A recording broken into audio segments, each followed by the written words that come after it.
What's going on, ladies and gentlemen, boys and girls? You know what time it is. Episode 87 in the mix, big baby. Before we get started, you know what time it is. No financial advice on any of these. Excuse me. I got a dope artist today, Wayne Newton. But if you got yourself an iPhone and or an Android, do yourself a favor. Download the FTX app and stay up to date with the latest cryptocurrencies and NFTs. Without further ado, I am your host, Gaddis TV, and let's get to it. All righty, and Wayne Newton, we are now live and direct, and I should say Sir Wayne Newton. You know, that's a hell of a name right there. First off, I want to say thank you for coming on, taking some time out of your kind of, I guess, mid-morning right now, and then just sharing a little bit about yourself and kind of what you got going on, so I appreciate that. It's great to be here, man. I've listened to and watched several episodes, so I'm stoked to be here. This is great. Thanks for having me. Hey, man, I appreciate you coming on. Usually, how we do start it for people that won't know, because I'm sure a lot of people will. But a little bit about background about yourself, really on the crypto side first. How did you find crypto? Was it Solana first, or the good old BTC, or how was that first crypto journey? Yeah, I think honestly, as far as the crypto side, that probably started in 2020. A lot of people started getting interested in, the stock market and crypto and, during lockdowns, and so I fall into that category. But as far as Solana goes, and maybe I can take a step back and just NFTs because that's really where I've spent the vast majority of my time in crypto, as it were. I started minting some of my own artwork on Ethereum Nice. in early 2021.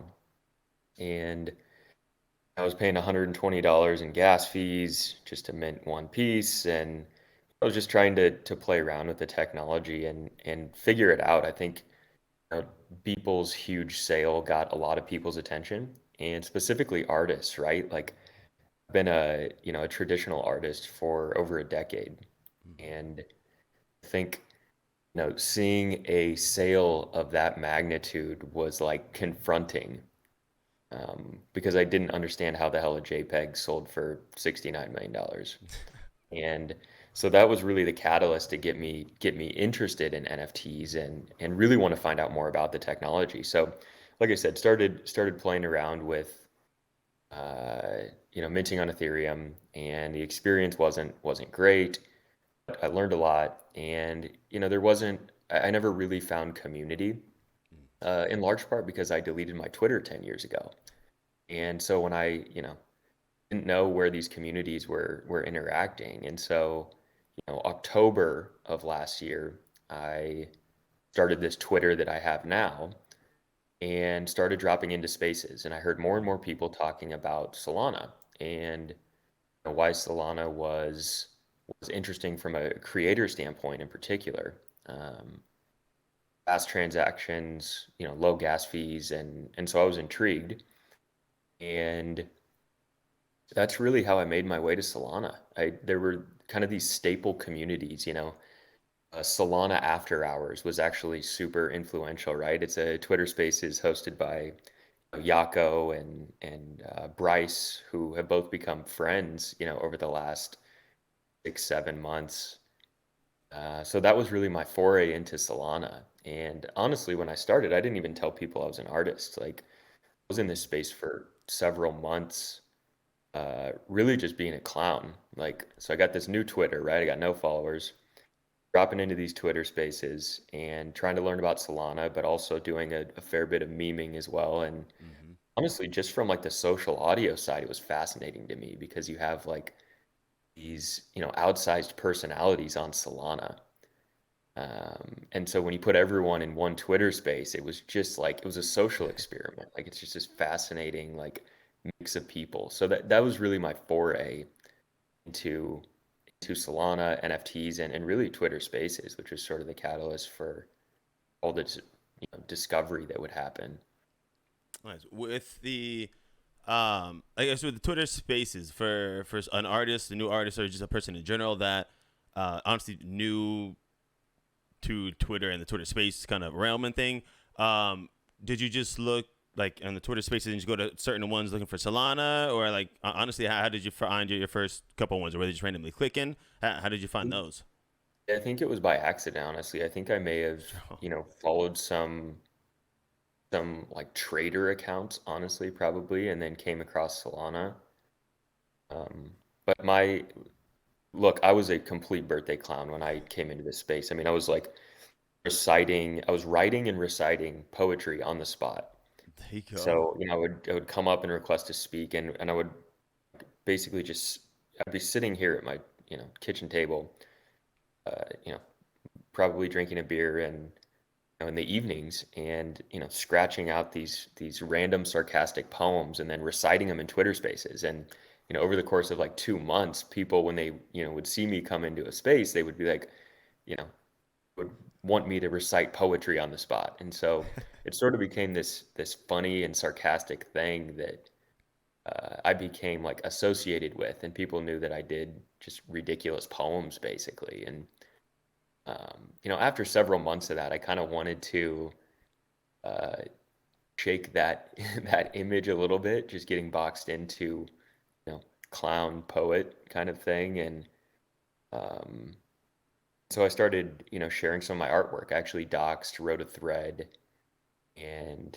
shared my website, which has all my most of my paintings I've made over the last decade. And I've got a ton of photography and a lot of digital art. And so Nice. once I opened that up, it really started the conversation with the one-of-one community on Solana. And so that's really where I've spent most of my time since then. I still have PFP projects and stuff, and I watch it just to see what the market's doing, but the vast majority of my time now is spent in the one-on-one ecosystem, and it's special on Solana. It really is. I mean, there's this really supportive artist and collector community on Solana, so that's really what kept me here.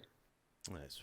With the Dachshund part, because even on the podcast, we don't have a good handful of people that come on. I guess two-part question.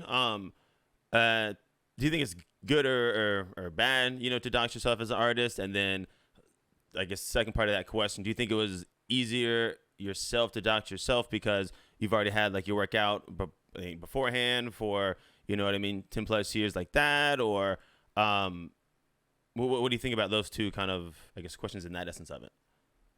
Yeah, that's a good question. So for the first part of that question, what should other artists do? To each their own, right? If you For want to, sure. if you want to remain anonymous, do your thing. I think there's pros and cons both ways, potentially. So each artist kind of has to decide what's best for them, what's best for their work, and what's best for the trajectory that they want to go on, in the NFT space. As far as I'm concerned, I had no problem with it. Before we started recording this, I told you, ask me anything, I'm an open book. Like, Yo. I have absolutely no limitations on what we can talk about. I'm super open. Like, I was already, fully doxed and sharing my art on Instagram for several years, and I have no issue with it. I think, from my perspective, hopefully what makes the art compelling, and first, I hope the art speaks for itself, just aesthetically and compositionally, and then the story behind it. But I think what I've found for me personally is if you're able to connect with the artist and directly, oftentimes, right? Like I've got 14 collectors of my work, and I've met at least five of them in person at Salon Hacker House Nice. events. I found that to be really valuable, and so now my collectors have become my friends. And so I think, the ability to create this really supportive, collector artist relationship was amplified by being able to meet my collectors in person, or interact with them in Twitter Spaces, or take Zoom calls with them. So for me, I've found it massively beneficial to dox and connect with people. Nice. On the, I guess, the artwork that you've done in the past. So I guess you've been a traditional artist, or something you've always had on, like, on the side with the passion, and just been consistent with it. How did that start? And I guess too. Do you remember that first story, that first story where you're like, man, either this painting, this drawing, this was that damn moment? Like, do you have that story? Absolutely. Yeah, that's a really good question. So for me, I mentioned this before, but I have a day job, so I'm the director of innovation for a real estate development company. So during the day, I'm focused on that. But over the last decade, I yeah, actually share an art studio with my mom. My mom is a self-taught artist. Nice. We're a close-knit family, and she's really the reason I got into art. When I was growing up, she had like a little art studio in our basement, and I actually discovered my interest in art when I was 21. So it's not like I've been doing this my whole life. Like I was actually at the lowest point in my life. I was not in school. I dropped out of college basically. Wasn't working, and a lot of my friends were in school and pursuing their education and meeting new people and all this stuff. And I just wasn't there. Like I was pretty immature when I was younger, and um, yeah, I really discovered art at the lowest point in my life. Like quite literally stumbled into my mom's art studio one night and started playing around with paint and canvases and yeah, I'll never forget that first piece that I made. It's called Return to Truth, and I used metal screws. I used acrylic paint. I used stamps actually. Created this mixed media composition I still have, and that was really the Nice. painting that started everything. But for me, it was very much like therapeutic to start because I was, going through depression and really didn't, like myself at the time. And so to have something, you know, tangible that I created that I could, show for my efforts was critical for me. And looking back, a lot of ways, like I don't know what would have happened if I didn't discover art because it was so beneficial therapeutically. Nice. With that piece, you got it hung up somewhere, anything like that, or just kind of honestly in storage, but you know where it's at, or Yeah, do you yeah, know I've where got it it's hung at? up. Yeah, I've got it Nice. hung up at my dad's office. So, Hell yeah. That's what's um, up. it's a Um, special place. what does I guess so what does your mom think about the whole all the NFT stuff? You making the digital art, things like that. Is she, I guess, part question on this one again? Because of course, mom, dad, they're of course going to be intrigued because you're the son and everything. But as an artist, why do you think she's intrigued in that essence of it, or is it more of, hey, my baby's doing it, like I'm looking at it, I see it. What um what are her thoughts? I guess you can't really know them, but like have y'all thought about that or talked about that? What does she think about it? Yeah, I think she's intrigued by the technology. I talk about it a lot. I, anyone that will listen, I'm usually talking their ear off about the transformative and power of NFTs, right? Especially for artists. Like um, there's this digital renaissance going on right now, and truly the ability for artists to take back power of their work. And maybe towards the end of this, I can get into that story Yeah. of actually just this weekend, I took back my entire body of work from a gallery that's represented me. So maybe we can revisit that later. But as far as your question around her thoughts, um, to your point, it's my mom, right? And You so know? she's yet to tell me that I've made some poor quality art. Um, no, I don't know. She's interested, but I think it seems a little overwhelming. And I found So that, early.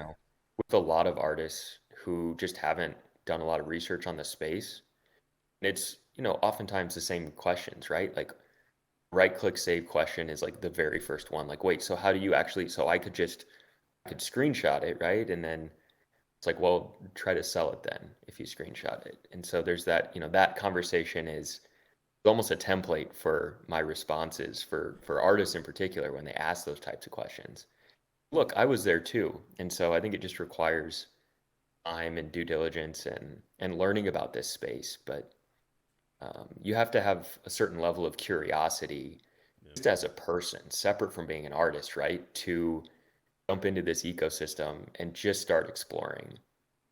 I think she's curious, but just has more questions. And over time, it's the more we talk about it, the more she's becoming educated. And I think that's ultimately where we're at now, is just a continued education process. No, 100%. With I guess with the decision for you to hop on like the NFTs and I guess you said you were doing it kind of back in with Ethereum and everything. Um, what was that? Just because you were, I guess, intrigued in the technology that way, or I guess honestly had friends or stuff like that, or as an artist, what was your reasonings to go that route? Yeah, I think again it was the Beeple sale that got my attention, and I think it was confronting because I knew nothing about NFTs, and then you No, see a big sale like that, and I started doing some Google searches, and the more I dug into it, the more curious I became.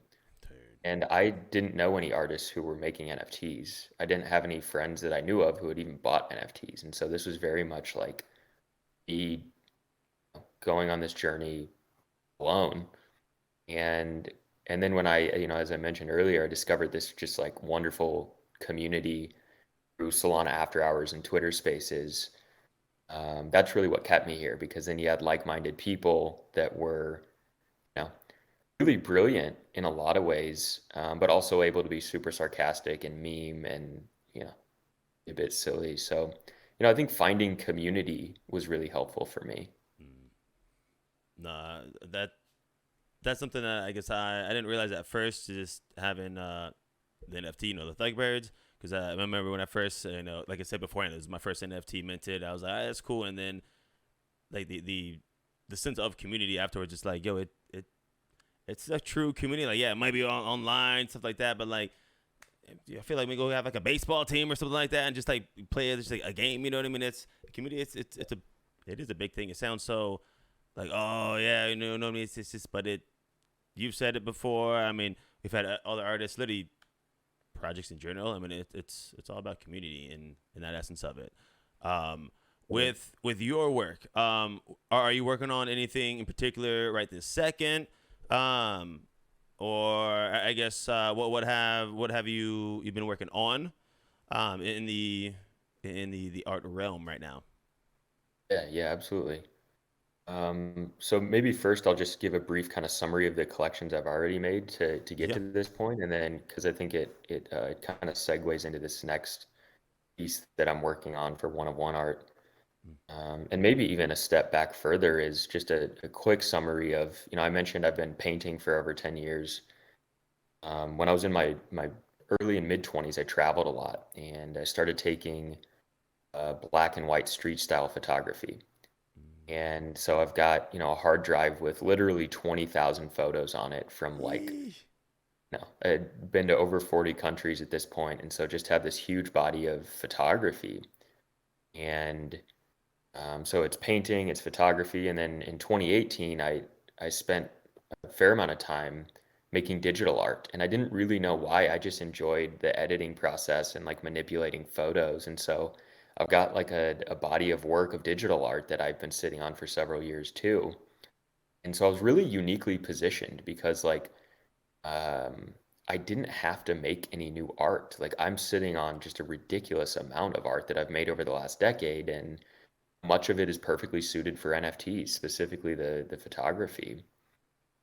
So really, it was just about crafting a strategy, and um, that was the that was where really all the thought and execution needed to happen was from that side, and less executing on the creating something new side. But I released my first collection. It was a 5-piece collection, and I priced it at 3 Sol. I was like, if you never Wait, know what to think, when right? was this in the time frame? Yeah, I think Sol would have been at like the time 3 Sol was like 500 US. Okay, okay. So Um, 3-ish months ago, 4-ish months ago, probably yeah, something 6-ish. like that. Yeah, yeah. Okay, I heard that. Um, so yeah, I sold out that collection in about 2 weeks, and Nice. was just Congrats. really lucky to have support from friends. So several of the people who bought were friends that I had made, in Solana After Hours. A guy named Hypes, who's active. in the ecosystem. Really good dude. He's from Australia. He bought a piece, and that was just uh, incredibly. I felt really supported because I had developed a friendship with him, and then Bryce. A lot of people know Bryce in the ecosystem. He's kind of a crypto OG. Really, really good dude, and he's a friend. He's a friend Nice. now. Um, and he bought a piece early on, and Alex, the founder of Olaplex, actually bought a piece. So I felt very supported early on, um, and so sold out that collection, and then dropped a really small, like three-piece collection, and moved up the price a little more. So it was 5 SOL at that time. And actually, John Lay bought the first piece from that collection. To Nice. me, that was like that meant everything because I look up to John. Did Um, you, I guess, know of him at the time as well? Or totally. I had watched John's rise over the last, 3 months prior to that, and really appreciate John as a person. I've actually had the pleasure of meeting John when I was at the Hacker House in LA, nice. and he he's an amazing person, just like super good energy, and he gives back to other artists. I mean, he was hosting some spaces where he would elevate other artists' work, and he's buying other artists' work. So John is just like a wonderful example of, and really an ambassador for Solana as a whole, but how to do things the right way as an artist, which is if you do have, the opportunity to have success and sell your work for higher amounts, support other artists. And so like I've very much followed John's lead in that regard. Um, but was just absolutely flattered that he got one of my pieces, and like I said, I mean that just meant everything to me. So had a few more people uh, buy pieces in that collection. Nam, who um, you know, represents Monkey DAO at a lot of these Hacker House events, a piece, just a great dude. And then actually Hammer, who is also in Monkey DAO and someone I've met in real life. So I've met all three of the collectors from the second collection in real life. So that added a layer of connection there that was really cool. And then the third collection that I did was a water wall collection, and I just finished that last week. What And a what few, what is what is a water wall? For so people that don't know, like myself. yeah, great question. This is a photography series that I shot in Melbourne, Australia. So I was traveling in Melbourne, Australia in 2018. At the front entrance of the National Museum of Art, essentially, there's this huge glass wall, and there's water running down the outside of it. And so when you walk in the museum and you look outside, it gives this impression of like it gives the illusion of an impressionist painting. Hmm. And so I went inside the gallery. I went up to the second floor, and I kind of snuck into this area that was closed to the public. And I had my camera, and I shot down and out of this water wall on like a perfectly sunny day. And it created this really interesting effect of like impressionist paintings, essentially. And so I just sold out that collection last week, actually, and that was a 10 Nice. piece collection. I think the average sale price was somewhere around 8 SOL, but the last few were a few 10 SOL sales, had a couple 9 SOL sales, a 12 Yeah. SOL. So point being is it just kind of slowly raised my prices over time, as there was more awareness, and as I showed hopefully more range in some of the work. And then, during that time that I was finishing up the Waterwall collection, I started experimenting with digital abstraction. What I would do is I took this photo that I shot in Seoul, South Korea, at a professional Korean soccer match. And I was in an elevated position, and I shot these wide angle shots into the crowd. And then I would take sections of that crowd and digitally edit it, make it highly colorized, and then reassemble those sections back into one composition. So I started making these digital abstractions, I guess photographic digital abstractions, I guess you could say, and started getting a lot of interest from collectors. I had several of the more prominent collectors on Solana DM me and be like, "When are these available?"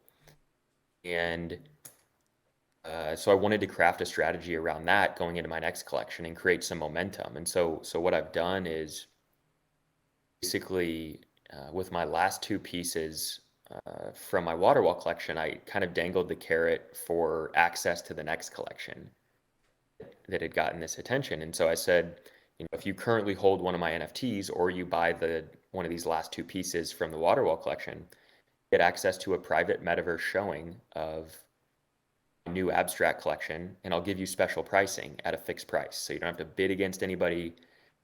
I think they're worth a certain amount. I've had really good feedback from collectors. I will sell them to my existing collectors for less than what I believe they are worth. I want my collectors to have upside still, especially for the people that believed in me early on and were buying my work for like 3 SOL. Like, I firmly believe that I'll be able to continue to produce high quality art and sell it for more over time. So really what I've done is try to create access, right? When we talk about PFP projects and like, what is the utility? And when we talk about one of ones, it's always like, well, the art is the utility. I think while that's true, I think it's interesting to add these other elements of utility. In my case, that utility is access. You get access to a collection that I'm not showing anyone except for you guys. And you get to pick the pieces you want. So I'm creating like this sushi menu for my collectors, right? At a price that I believe is below what they're worth. And so that gives the collectors additional upside.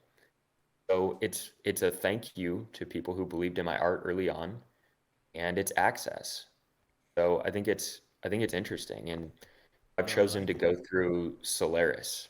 They have a really clean kind of browser first metaverse where you can put your NFTs in there and display them, and then send a link to your collectors, and they can, it's as simple as, they can do it on their phone even. It's mobile friendly. So with the link, you're in my gallery, screenshot the piece you want, I'll put it up, at a fixed price. And um, yeah, it's fun because there's all these tools, and it's just a matter of like getting creative with how you present your art and how you provide access.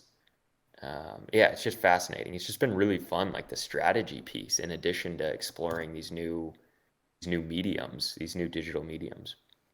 No, honestly, I like it. I mean, I guess we've had some good artists, of course, on here, a good amount of artists, but I'm trying to think if like you said, the utility wise, as far as the PFP part. Honestly, I found that interesting because I mean that's another reason. Hey, let me get this art because again, if I'm liking your work, a fixed price, and it's like a whitelisting type ordeal, where hey, you can get this and this. Do Mhm. people have to get a certain piece from you, or is it any piece in any collection? For someone who is listening and is like, hey, that sounds really interesting. Is there a certain piece or a collection they have to have, or Yeah, so I believe to date I've minted somewhere around 20, give or take. nice. I did a one-off uh, an exchange art, and so that's separate from, I guess, the others. It's give or take 20 NFTs that I've minted. I do know I have 14 collectors of Nice. anything I've minted on Solana to date. So those 14 who have bought a piece will have access to this.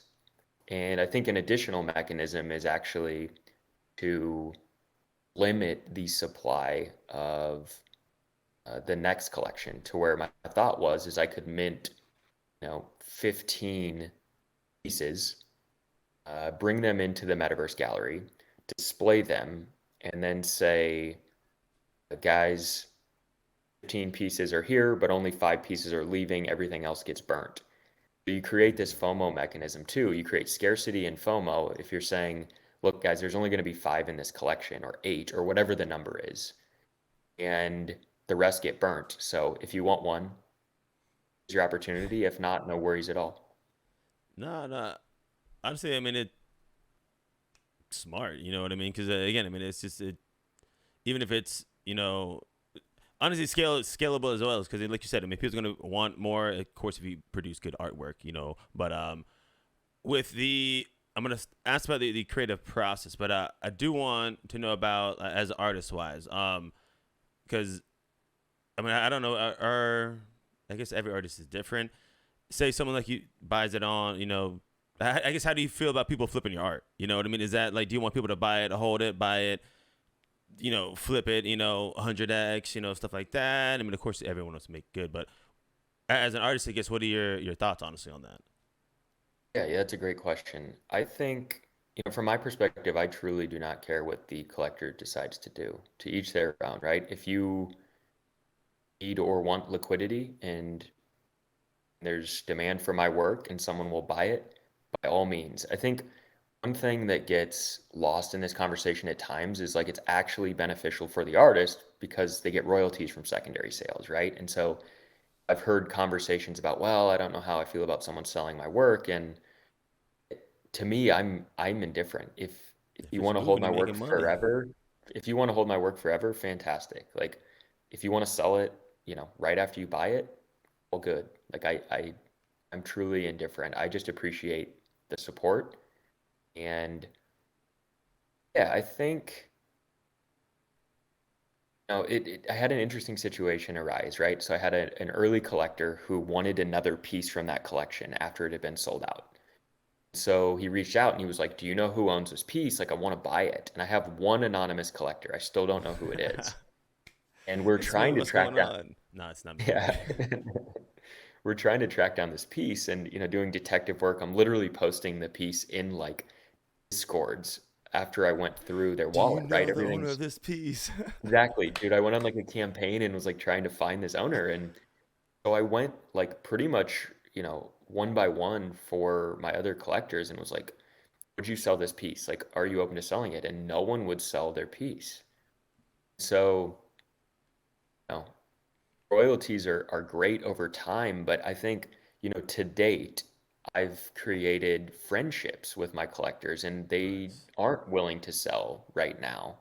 Would that change if, my floor's at 50 soul? Maybe. Like we'll find out. But to date, people are like, no, I'm not selling this. Like, Yeah, no, for sure. And I guess that's something as I was asking, I kind of was thinking as well when you were explaining it, because I guess Web 2 world, regular world, say, you got a painting, you sell it to me and I sell it right off rip, like, you don't get anything from it. It's just, hey, thanks for buying it. You know what I mean? Compared to, again, the worst, and not even worst case scenario, but again, someone sells it, it's at least you do get, some of the royalties and things like that, where, um, honestly, it's looking outside, it seems like a little thing, because I'm a visual person. So as you see me staring in space, I'm literally picturing like Magic Eden and the royalties for artists, the fees, stuff like that, where it's like, oh, 2%, 5%, which is like the regular numbers, like, oh, that's nothing. But at the same time, one, it adds up like you said, and two,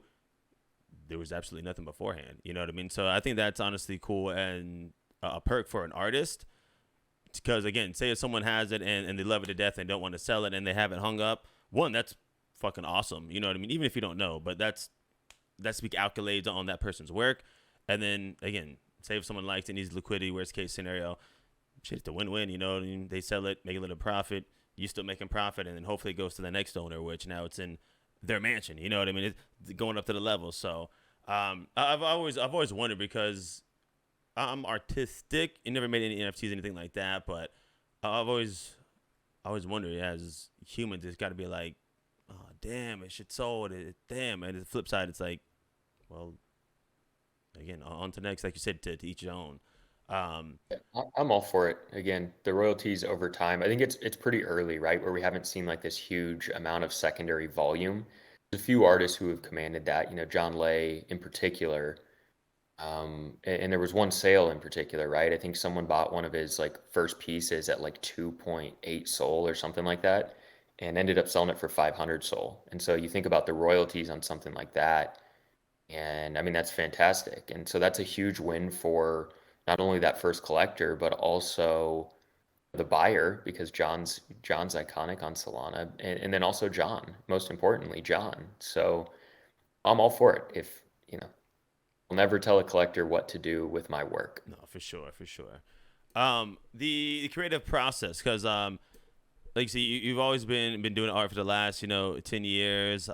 Stumbling into the I think it's the basement, dabbling in that way. And even like talking to you now, like creating the creativeness on how to like honestly sell your work. Um, are you a visual person? How does I guess a better question on that. How does your painting and photography different? Because I know you first said you did the black and white photography. Two questions: what type of camera was that? And then two, what made you do that as well? Because that you had to have certain creativity to do that because it's just black and white. And then third question: I know I'm loading you up on questions because I kind of dabble with some photography. Was it just like straight up black and white, or was it like you put it in um, well, like the film, where you put it in Photoshop and you just edit it where it was black and white exposure? How was that whole process of doing the photos? Okay, so I'll take the first part, which is which camera did I use? Those are all good, really good questions, and I'm excited to answer all of them. Which camera do I use? My first camera that I used for the street style photography when I was traveling, I wanted something really compact, really easy, and um, you I didn't want to shove this huge lens in people's faces, right? And so the camera that I used primarily, and I still have it to this day, I bought it in like 2013. It's an Nice. Olympus waterproof digital camera, and it is my favorite camera by far. So I've used that primarily for the black and white street style photography. And then I use a Sony A6500, which is a mirrorless digital camera. I shot my water wall series with that. And so, I've Nice. done some street style photography with that, but it does require you to hold it up and, uh, I've got lenses for it. And so it's just a different experience when you're trying to take like these impromptu um, street style photos, because oftentimes you just have like a split second to capture a moment. It's much easier to do that from my perspective with this tiny digital camera with no lens on it. Um, it's much more concealed, right? I think there are times where, like, if you walk up to somebody and you're like, "Can I take your photo?" It changes their Get a big body lens. language. Yeah, well, and it changes their body language, and like, Yeah. oftentimes when I was in some of these interesting countries, I would see something and look, I'm not going to run over and ask someone if I can take a photo. I think you want to be mindful of respecting people. But there was one photo I took in particular where this woman's carrying an umbrella. I shot it in Taipei, in Taiwan. And there was this bear sculpture where this bear is like, it looks like this bear is like hiding on top of this building. And I was sitting at this intersection watching this, and this woman crosses the street with an umbrella, and she's like looking around, and I shot it like perfectly where this bear is like hiding. It looks like the bear's hiding from her. She's Nice. searching for it while holding this umbrella, like while crossing the street. And so those like magical moments like that, like it just happens like that. And you want to be able to capture it quickly. And look, if I would have pulled out a huge lens, she would have looked over at me and it changes the photo entirely, right? So there's a like this strategic kind of stealth element of street photography that's helpful with a smaller camera. So, and then to your question around, painting and photography, a lot of my photos have like a painterly quality. If you look at the water wall collection, they look like impressionist paintings. And if you look at my digital art, my newer stuff I've posted, it's photography, but they look like paintings.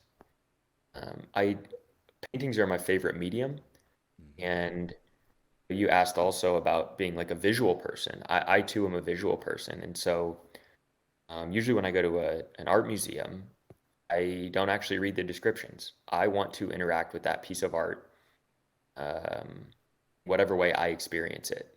Sometimes it's helpful for context, right? If you're in like the historical section or whatever, but by and large, if I'm in like a contemporary exhibit, I don't read the descriptions. I want to interact with the art like one on one without any influence of words. I think at times, especially some of these like high art, can get so heady, and I don't like to experience art in a really heady way. I don't know that we need 4 paragraphs to describe a minimalist piece of art, candidly. Like, that's just my opinion. There's still beauty in that, but I will say I've become more interested in like the cerebral side of it.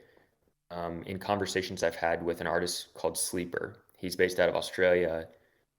Super smart dude, like wonderful person. We've had Zoom calls and like just a great guy, like really talented artist, but the way that he thinks about art is fascinating. So Yeah, we we had actually him on a have couple episodes ago. So he uh, definitely a fun podcast as well. Interesting guy. totally, yeah, yeah, great guy. And so he and I are actually hosting a Twitter Spaces tomorrow together, and we're going to Nice. talk art. So I'm very much looking forward to that. But he's got me more interested in the cerebral side and how you conceptualize art in a really thoughtful way. And so I hope I've addressed all 3 of those. Was there No, anything else no, from that that no. Yeah, no, 100%. Yeah, I just love learning. I guess people's process on that one. When you're making your um I guess no two side question for the photography and honestly the art. When you're going out, do you know what you're looking for as you when you're shooting, or is it kind of like it's a moment you seem like that? I guess how are most of them? Because I'm sure again, every once in a while it might be a pow, oh, what the hell of a shot, or do you go out knowing kind of what you're looking to capture in that way, or is it just I have no life? What do you idea. have? No idea. I want it to be raw, and I approach pretty much every artistic medium that I play with, and I do consider it playing. Like I approach a painting, I walk into the studio like I'm just here to play. I don't know what's going to happen. I very rarely sketch stuff out. Like it's usually paint straight on the canvas. I usually have no idea what it's going to be at the end. And to Nice. me, that is the most exciting part about not only life, but about art is improvisation. I have like this intense desire to improvise.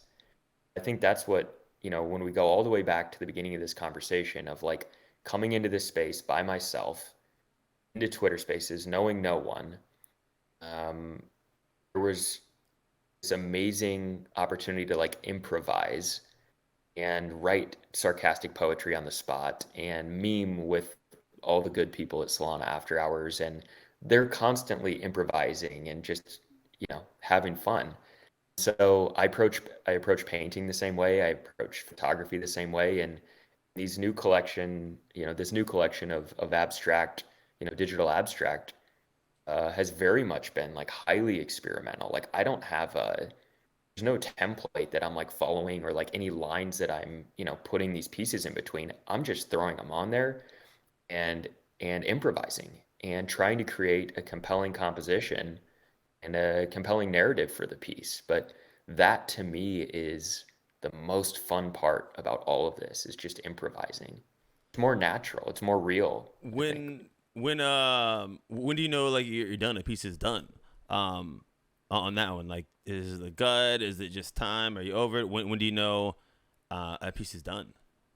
It depends on the medium. I think paintings are the most difficult in my opinion. I think photography is a little more straightforward for me, um, because you're able to change things more quickly.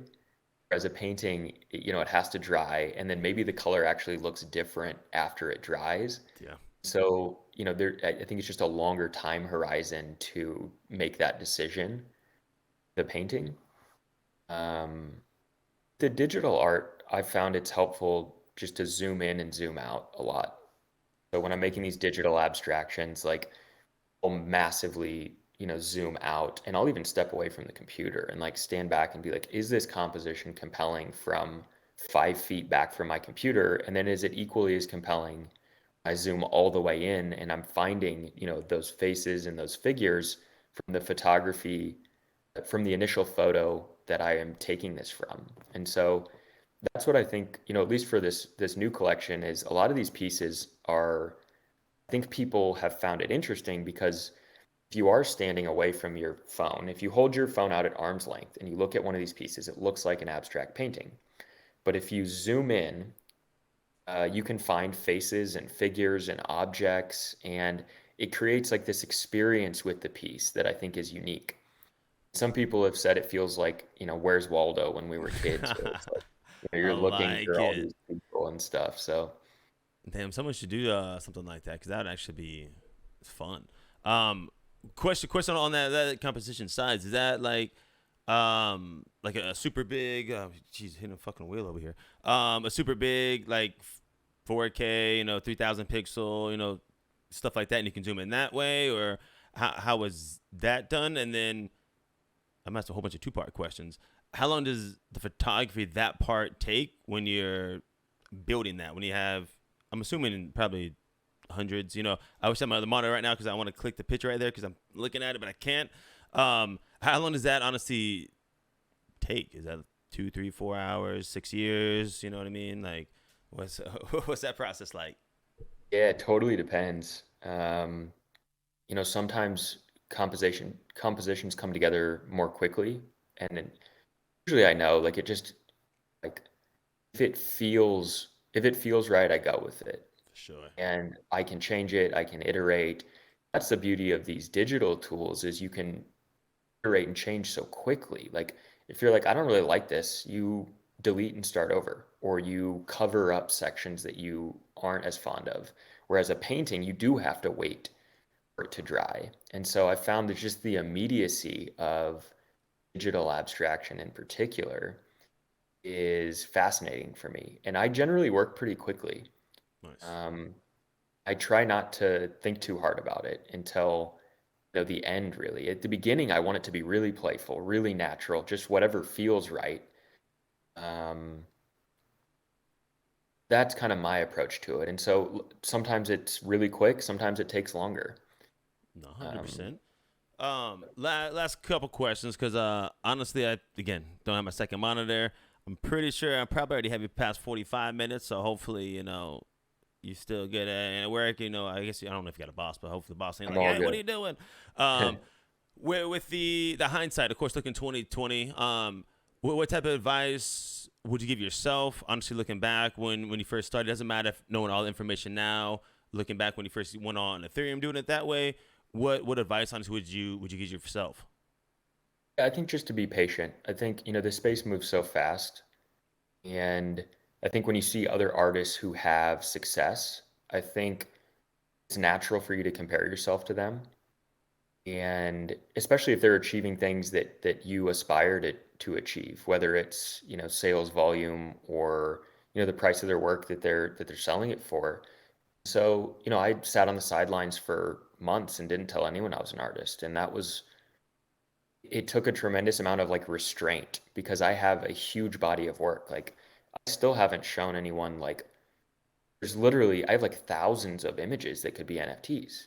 And like, to hold all of that in is the most challenging part. But I think for any artist, it's like, be patient with yourself, be part of the community, meet people, interact with people, like, interact with collectors, and just show up. I think people get so sped up in this ecosystem because things move fast.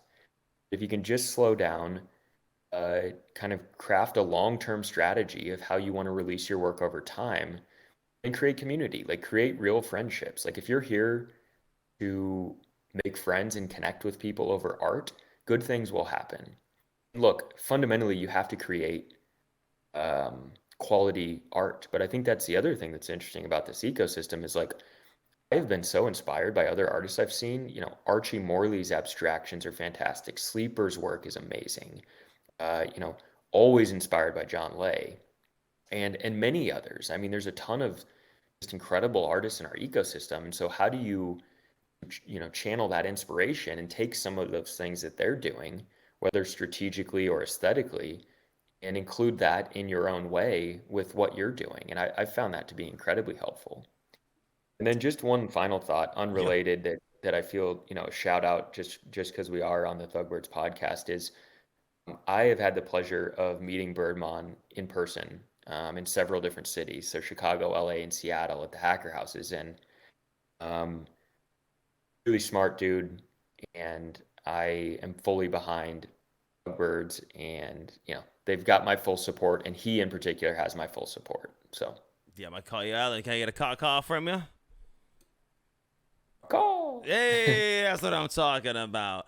Um, with the, I was gonna ask one more question. On that one with, oh man, you threw me off on the. I like the shout out to the Thug Bears. You know what I mean? Because I almost always forget now on the end. I want to be like everyone's gonna be having to call no matter what. Even if you got no Thug Bear, you still call.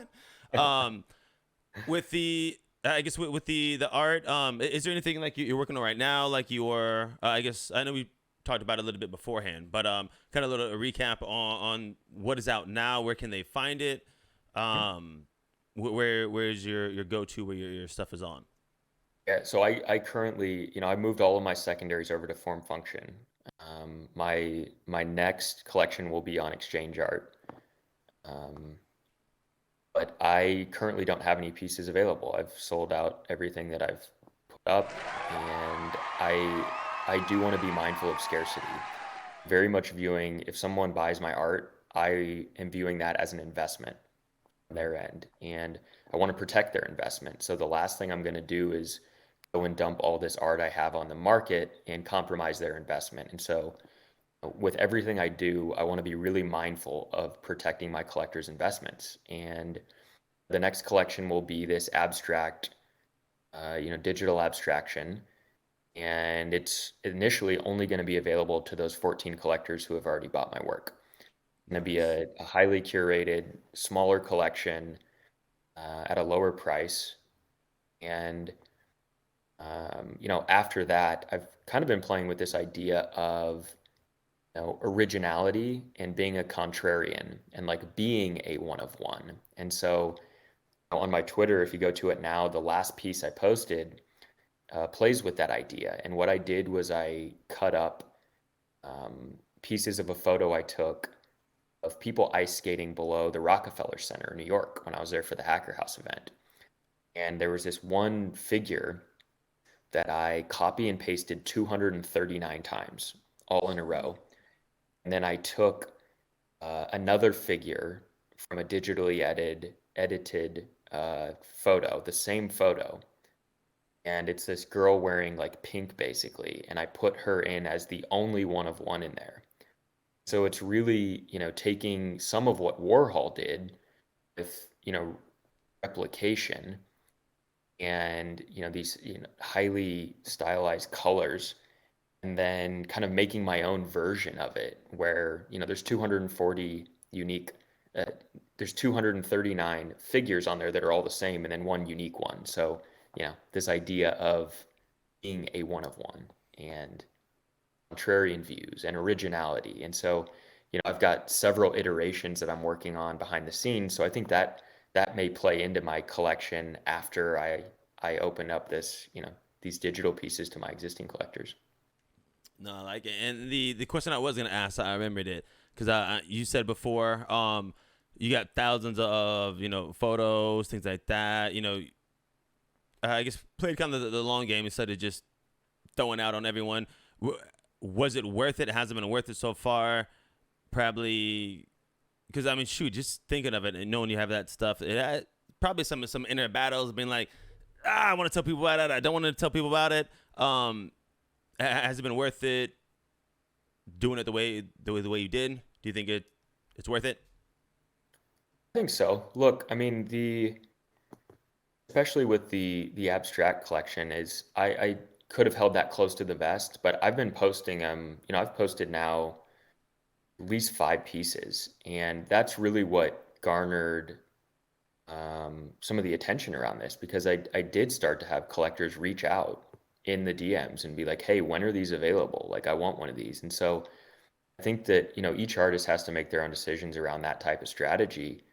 But for me, it's been incredibly beneficial to be really transparent about what I'm working on and share some of my works in progress, even, and show people like I'll tell people exactly how I made everything I've ever made. I'm not gonna like try to like make this proprietary or this is mine. Like I will tell anyone who asks every step of how I create my art and then, share my works in process. So very open about that. Awesome. Last thing, where can people find you over? You said Twitter. I think you said Instagram as well. Shout out to all and everything. Yeah, I think, for me, I am most active on Twitter, and that's just at Wayne Newton, and it's Nooten. So that's where I'm most active, but I'm in Discord and but I would say, Twitter, if anyone wants to get a hold of me, is the easiest. So Awesome. Any I guess last comments concerning something that we haven't really talked about that has been on the tip of your tongue? Um, anything? I guess anything else?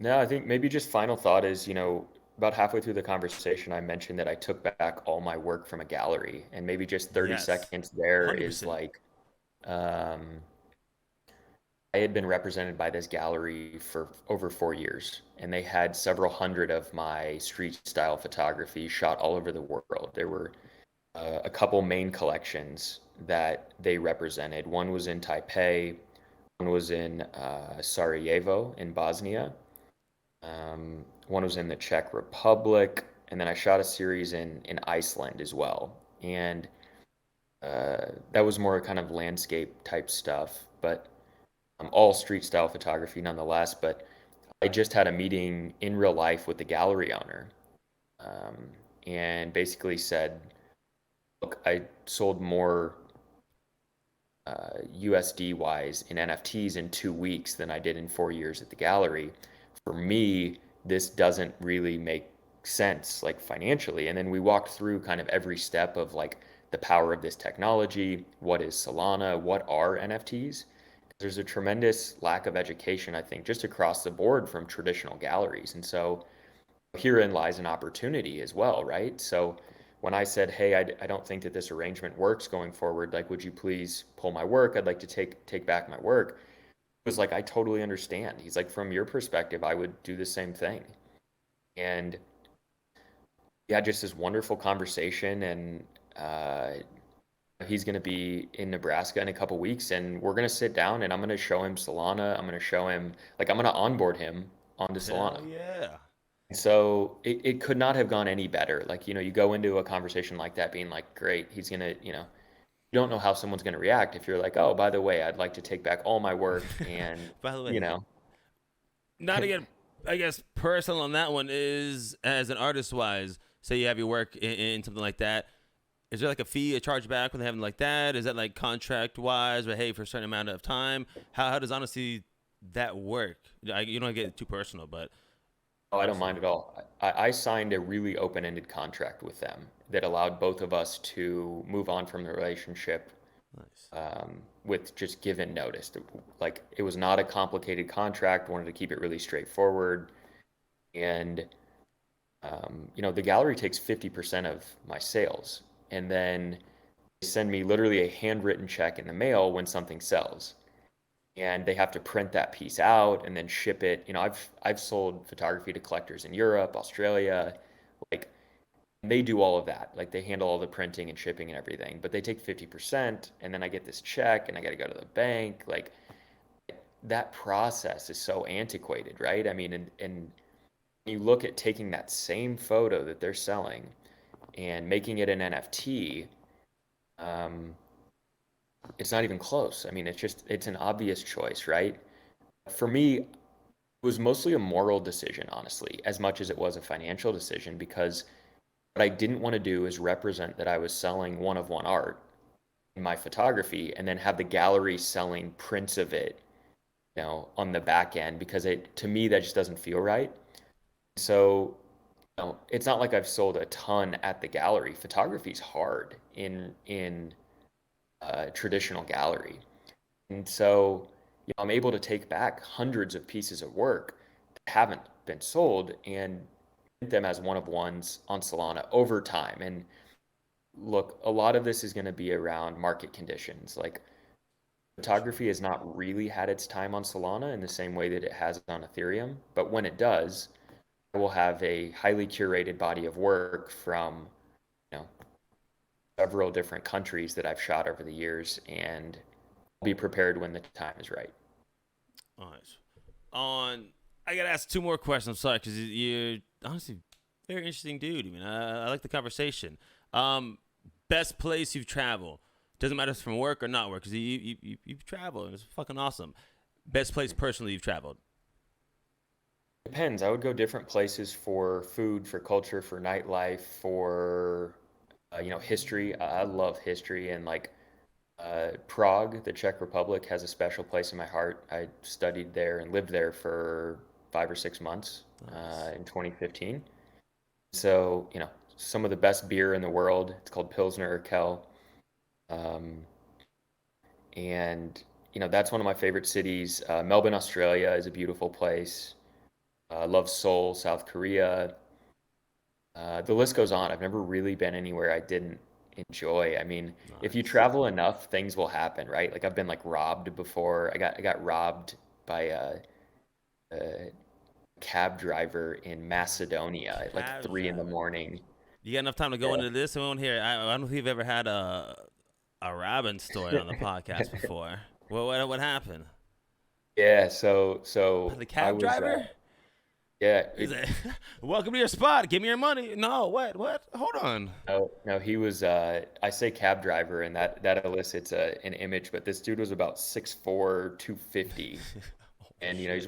he's wearing these army pants and boots, and I was on a 9-hour bus ride from Tirana, Albania to Skopje, Macedonia. So I get on this bus, we arrive, we have to go through this checkpoint where they're checking for guns and they're looking through all our bags and everything. And um, when we finally arrive, it's 2 in the morning or something, and like um, get into this cab basically, and um, dude pulls up. I was with a friend, luckily, on this leg of the trip, and we both get in. My friend's staying at a separate place than I am, and so we pull up to his hotel, and there was a ton of red flags before then, right? We get into the car, and there's like this woman sitting in the front seat, and it's like, why is someone else in here? It was just like all very strange, but it's 2 in the morning, and I'm fresh off a 9-hour bus ride. I just Just want to trying to get to my give. hotel and go to bed, Mm-hmm. right? Like my radar is not up. Like usually I'm very vigilant when I travel, but um, we get to my friend's hotel, and I hand the dude the bill, and it's a larger bill. It was 20 or 30 US dollar bill, and um, he swaps it out and hands me a smaller bill, like a $1 bill, and it's like, no, you didn't pay me. Like, you gave me the wrong bill, and I was like, no, I did. Like, I know 100% certain that I didn't. I actually thought back at that time I had read on a travel blog about this dude, that this has happened to like one other person before. And it Whoa. just like super surreal when it all happened. And it's like, oh shit. Like I do travel with a knife. And so I had my hand on my knife in my pocket, because we get out, he throws our bags in the street and gets in my face and like shoves me, and uh, makes off with the money. Somehow he got my phone in this fiasco, and Damn. he makes off. The police show up, and they're terrified. And so, we go to my friend's hotel, and we're in the lobby talking to these police officers at 3 in the morning, and they are terrified. They know who the guy is, and they don't want to mess with him. Like, I would find out later that he was like associated with like the Albanian mob, like this organized crime.